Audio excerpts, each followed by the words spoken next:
السلام علیکم. محمد اظہر صدیق آفیشل کے ساتھ محمد اظہر صدیق حاضر خدمت ہے.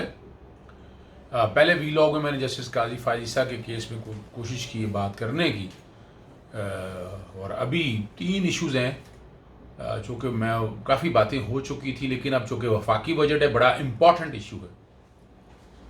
دوسرا، آج ایاز صادق صاحب کو بھی کرونا پازیٹیو آ گیا. رب پاک زندگی اور صحت دے. اس کا مطلب ہے شہباز شریف تو پھر بے وقوف بنا رہے ہیں نا قوم کو.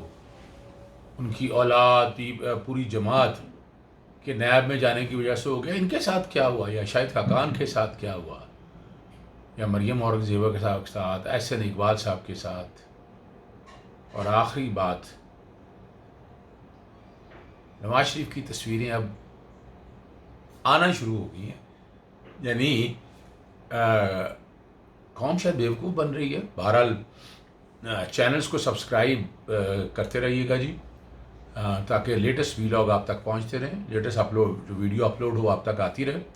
اور ساتھ ہی نوٹیفیکیشن کلک کر دیں گے تو جو بھی فوری طور پر جب اپلوڈ ہوگی، ماڈرن ٹیکنالوجی ہے، وہ فوراً پتہ چل جاتی ہے. اب بڑا مشکل بجٹ ہے اور بڑے مسائل ہیں،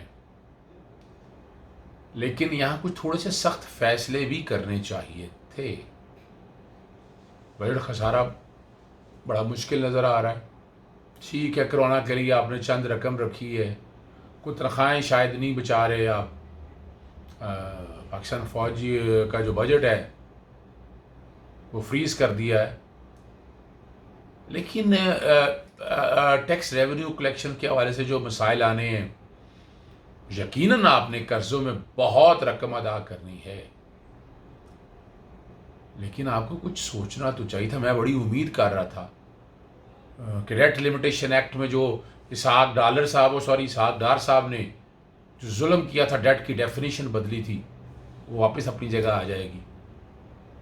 ڈالر کی اسٹیبلٹی کے حوالے سے، یا ایکسپورٹ بڑھانے کے حوالے سے، یا ایگریکلچر کو پروموٹ کرنے کے حوالے سے، وہ کئی ایسے چیپٹر ہیں یا کئی ایسی چیزیں ہیں جو ابھی شاید آگے بجٹ ڈیبیٹس میں آگے جا کے کچھ چیزیں بہتری کی طرف جا جائیں. لیکن بہت مشکل بجٹ ہے. کرونا بجٹ کا نام بھی دیا رہا ہے. کرونا تو تھوڑے سے عرصے کے لیے آیا ہے. بجٹ بہتر ہو سکتا تھا بہت سی چیزوں کے حوالے سے، اور کوشش کی ہے. غالباً ایگزمپشنس جو سیلز ٹیکس میں پرووائڈڈ تھی وہ شاید ختم کی ہیں. لیکن ہم نے ٹیکس ریونیو، جو ٹیکس بیس بڑھانے کے حوالے سے، دیکھیں یہ اپنی جگہ ہے. جو لوگ کاروبار کر رہے ہیں اس کے حوالے سے آپ نے ٹیکس بیس جو بڑھانی تھی اس کے حوالے سے کیا اقدامات کیے ہیں، وہ تو قوم سننا چاہتی ہے. اور بڑی امید ہے اس بجٹ پہ سیاست نہیں ہوگی.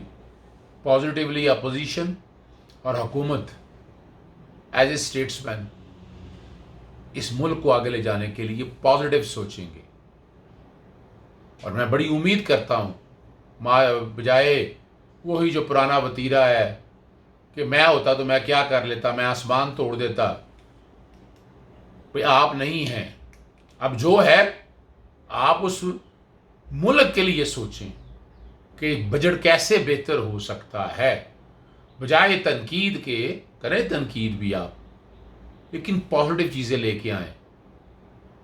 ابھی آپ ریسنٹلی چینی کرائسس تو دیکھنے والے ہیں. میں کل میں بتا دیا تھا میں نے کہ لاہور ہائی کورٹ کے چیف جسٹس نے چینی کی قیمت 40 روپے مقرر کی تھی، تو پیپلز پارٹی کے دور میں 140 ہوگی. 70 روپے پہ چینی کہا ہے. شوگر ملز تو بے وقوف بنائیں گی نا، بتائیں گی کہ ہم نے کوشش شروع کر دی ہے، نہیں ہو سکی. یہ تو مارکیٹ میں اب شوگر مل یقیناً ایسی کوشش کریں گی کہ وہ اتنے بڑے انکوائریوں سے بچیں اور ایک 70 روپے کی چینی ہو کر کے اسلام آباد ہائی کورٹ کو مطمئن کریں. لیکن چینی شارٹ ہو گئی ہے مارکیٹ میں، اور وہ دیکھیں حکومت وقت کیا کرتی ہے. اور شوگر مل ایسوسی ایشن دیکھیں، وہ ایک ٹارگٹ لے کر چلے ہیں، سارے اکٹھے ہو گئے ہیں اور انہوں نے اس کے مطابق چلنا ہے. اگلا جو ایشو ہے وہ ابھی سردار ایاز صادق صاحب کا ابھی کرونا پازیٹیو ہو گیا.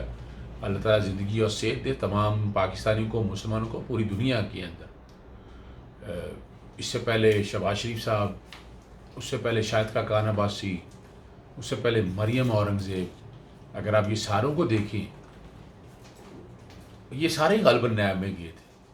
خدا را مت بیوقوف بنائے. سلمان شہباز جو بالکل کھویا ہوا تھا وہ بھی اٹھ کے آ گیا نیب کے کانٹیکس میں. اب کیا مقصد کیا ہے؟ صرف اداروں پہ پریشر ڈالنا، نیب کے ادارے پہ پریشر ڈالنا کہ اب یہ باقی لوگوں کا کیا کہیں گے، یا باقی لوگ جن لوگوں کو کرونا ہو رہا ہے اور کرونا کیسے روکیں. آپ نے تو خود وائلیشن کی ہے. آپ نے جس طرح باقاعدہ آپ کی تنظیموں نے اپنے کارکنوں کو بیل کے لیے، ضمانت کے لیے اکٹھا کیا، اس سے پہلے ماڈل ٹاؤن کے اندر اکٹھا کیا. آپ ذرا خود سوچ رہے نا کس طرح کارکن لا کے. اور میں تو کہہ رہا تھا کہ یہ سرکار میں مداخلت ہے. ہائی کورٹ کے اندر دیکھ لیں آپ، یہ سارے چیزوں کو سامنے رکھتے ہوئے نیب میں تو اس کے بعد گئے ہیں آپ. تو جو لوگ یہاں موجود تھے ان سب نے دیکھ لیا. خدا را یہ سیاست بند کریں اور اداروں کو توقیر دیں، تعظیم کریں ان کی. یہ کسی کا گٹھ جوڑ نہیں ہے. قانون اور آئین کے مطابق انکوائری اور انویسٹیگیشن ہو رہی ہے. 2 کیسوں میں سزائیں ایون فیلڈ اور العزیزیہ میں ہو چکی ہیں. باقی میں آپ دیکھیں آج بھی کیس لگا ہوا تھا، پیش نہیں ہوا. ٹھیک ہے، وہ کرونا ہے اس کی وجہ سے جائز بات ہے، لیکن فرد جرم نہیں عائد ہونے دے رہے. ہونے دینا فرد جرم عائد، اور روزانہ کی بنیاد پر ٹرائل ہونے دیں. تبھی کام صحیح چلیں گے اور تبھی حالات اور واقعات پازیٹیوٹی کی طرف جائیں گے. دیکھیں، اور اگلی جو بات ایک کرنے والی رہ گئی ہے نواز صاحب کی تصویریں بہت آنا شروع ہو گئی اور پھر لیٹسٹ تصویریں آ گئی.